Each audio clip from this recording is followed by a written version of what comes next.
Now we have more breaking news coming in, and it's NDTV accessing the remand copy in the Delhi terror blast case. Here are the following grounds of arrest from Amir, who was found to be involved in the terrorist-related activities. He was found involved in providing assistance to the deceased accused. We talk about Omar Nabi, who was the man behind the wheel of that I-20 car that blew up exactly a week ago in the Red Fort area of the national capital. Amir provided logistical as well as procurement as far as provided that kind of assistance to Omar. He was found to have been visiting the safe house arranged by the deceased accused, the man who blew up with the car, the I-20 Hyundai, on Monday. This was last Monday in the national capital. Now, Amir assisted Omar to make those bombs, to make the IED and the explosives used in the blast, and also the NIA will take Amir to Kashmir in order to help with the investigation, to piece together, to stitch together the sequence of events. We have Akil, my colleague, joining us. Akil, take us through, of course, the step-by-step,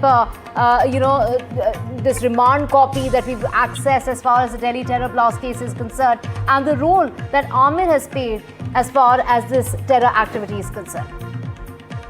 Well, absolutely. If you see in a fresh development, what we have seen that today, the co-conspirator in this case, Amir Ali, was produced before the court. And in this case, what we have seen that 10 days of police custody was granted in this case to the NIA. So right now, the questioning of Amir is still going on. And in this case, if you see, we have accessed the remand copy in that it's clearly mentioned that Amir's involvement is there in terror-related activities. And if you see, he was also found involved in providing assistance to the deceased accused Umar Nabi. And apart from that, if you see, Amir was the one who was basically providing logistical support to Umar Nabi. Umar Nabi was the person who committed this heinous crime, in which what we have seen that 13 persons have lost their lives and approximately over 30 persons have got badly injured in connection with the case. And very crucial point which was mentioned in the remand copy that we have accessed, that it was clearly mentioned that he was also found to visit the safe house arranged by deceased accused Umar Nabi. So it's very likely that in the next few days that Amir will be taken to Kashmir by the NIA team. Right, Akil, thank you so much for getting us the very latest as far as the remand copy is concerned that NDTV has access. We have more breaking news coming in, and this is in regard to the exclusive that NDTV has now again, managed to find out what the security agencies have found out so far. This is in regard to Omar, Muzammil, Dr. Shaheen, as well as Adil. They had used code words such as biryani and dawat. Now, biryani was a code word for explosive material and dawat for a specific event, particularly an attack, a blast. Now, once they were done with managing as far as, making the explosive material for getting that explosive material together, they would be sharing a message, and they would say, which would really read that the biryani is ready and now get ready for the dawat. Tanushka, my colleague, joining us in order to get us details of this. Tanushka, all these doctors that we have mentioned so far interacting with each other, using the platform Telegram in order to, basically use these code words that basically included biryani and dawat.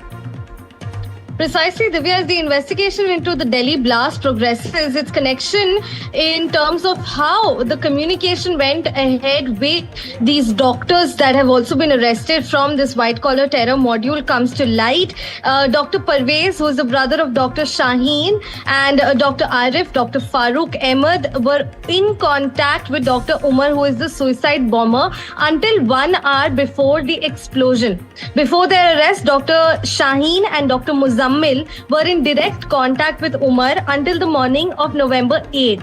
It has also come to light that the entire blast blueprint was started to be in the plans, in the making, from October 2nd and was finalized on October 28th. 7 second-hand mobile phones were bought from Nepal, which were used in the entire operation. A total of 17 SIM cards were used, out of which 6 were purchased from Kanpur. 2 of these SIM cards were identified using IDs from Bekunganj, based on which security agencies are taking action. Delhi Police Special Cell has also conducted intense questioning of 6 hours of Usman, who runs a clothing shop near Bekunganj and is the brother-in-law of Dr. Parvez. Remember, Dr. Parvez is the brother of Dr. Shaheen. And we also understand that, during his visits, Dr. Parvez's visits to Kanpur, it has come to light that he was also meeting other people. So, a lot of other people are being questioned at this point. And it is also revealed that Dr. Shaheen was seen in Kanpur in the month of October as well. So a huge, well and planned this has been for a while at this point. SIM cards were very intentionally and deliberately bought in time from Nepal. SIMs were also purchased from Kanpur to, of course, distort information based on locations to formulate this conspiracy to cause destruction.